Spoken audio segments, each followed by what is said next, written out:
this trend of Westerners choosing to convert to Islam. Andrew Tate is one of them. Obviously, you spent a lot of your career criticizing Islam. Islam it's perfect for a specific audience. It's don't cry.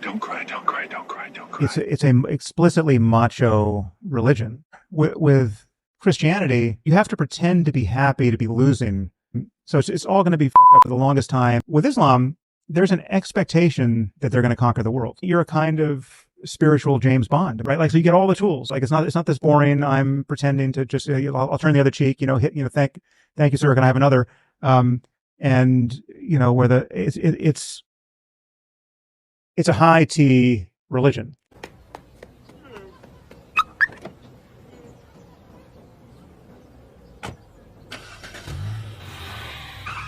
You're gonna cry in the car.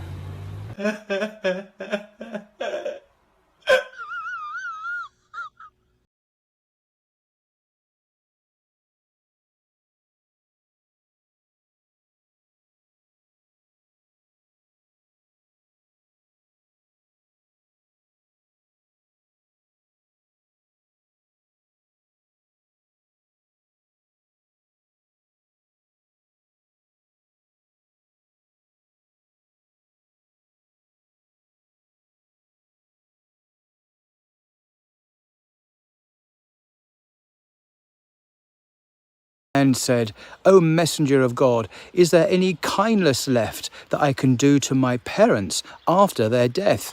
He replied, "Yes, you can invoke blessings on them, ask forgiveness for them, carry out whatever commitments they had made, uphold the relationships of mercy which could only have been maintained by them, and honor their friends."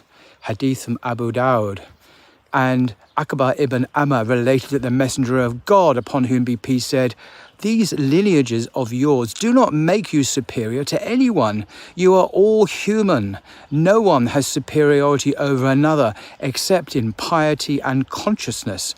It is sufficient shame for one to be foul, evil, or stingy." Hadith from Ahmed. Assalamu alaikum. I see you guys are enjoying my content, but you are not subscribed. Please consider subscribing and don't forget to like this video. Jazakallah khair. Now, I'll be honest, I don't know much about Sam Harris, except for the fact that he is a neuroscientist and some sort of philosopher. And I know that he's also one of these prominent atheists. I think one of the four horsemen, with the likes of Richard Dawkins and Christopher Hitchens. And I don't know the other guy, but Sam Harris is definitely one of them. And, I'd say one of the very famous new atheist that has risen to popularity within, I think, the early or late 2000s, I'm not sure. But he has criticized theism and especially Islam.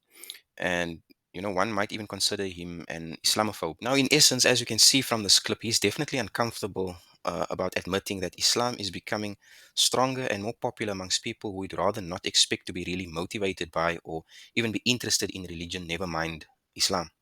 And I think many people like him are starting to realize that, Islam is not this deadbeat religion like Christianity or what have you.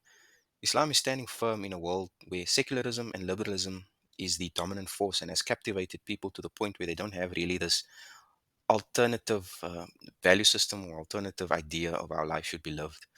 And Islam is not caving in like any other religion. On top of that, it's Westerners like him, like Sam Harris and company, who are diverting away from liberalism and secularism and rather towards Islam.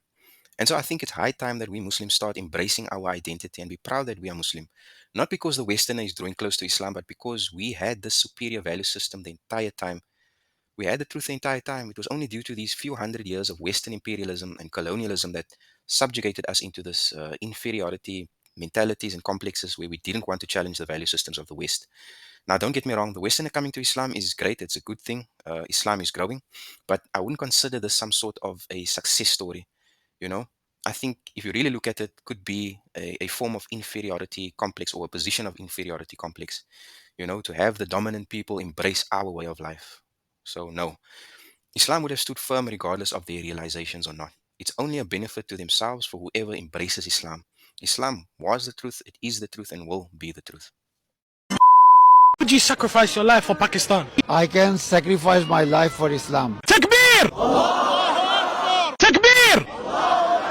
When I reverted to Islam, I came to a realization very, very quickly that my friendships with non-Muslims were extremely superficial. Not all of the time, but a lot of the time. These same guys who I used to party with and do madness with, I sat down with them for a cup of coffee and the conversation was dry. Like, what's going on? You take women, alcohol, drugs, partying out of the equation, and you're left with nothing. The reason that the brotherhood aspect is so strong in Islam is because you connect on a completely different level. You're all striving towards the same goals, you share the same values, you want the same things in life for the most part. And most importantly, you love each other for the sake of Allah. And just a disclaimer, this obviously isn't going to apply to all non-Muslim and Muslim friendships, but this is just my experience. England, for example, the United Kingdom, is probably one of the best places to be, actually, from my experience. It really is one of the best in terms of freedoms. Compare it with this almost next door neighbor, France, which look at what's going on there. There's no doubt that living as a Muslim in somewhere like London or Birmingham or Bradford is so much more advantageous than living in Paris or somewhere else. No doubt about that. I'd agree to a certain extent that England is probably your best bet in terms of moving or making hijrah from a Muslim country into the West, right? And considering the fact that France, Germany, the Scandinavian countries, even Australia, New Zealand, Canada are not very tolerable towards Islam and Muslims. But perhaps we are not seeing the benefit in moving towards maybe places like South America or Africa. I feel like Africa is a great option. Places like South Africa, where I'm from, I think is one of the best places to live as a Muslim. Reason being is that the traditional value systems here, the African traditions, are still highly regarded and well respected. And even the other religions like Christianity, Judaism, Hinduism, Buddhism, not that perhaps Hinduism or Buddhism is quite popular, but these religions are still well respected. And I think, as sad as it is, with secularism or liberalism being the, of course, dominant idea or ideology within most countries, and South Africa is one of them, Islam is still, solid and is well practiced by the Muslim community in South Africa. And on that note, guys, Jazakallah khair for tuning in. Please don't forget to like, share, and if it is that you enjoy my content, definitely subscribe. Jazakallah khair. Assalamu alaikum wa rahmatullahi wa barakatuh.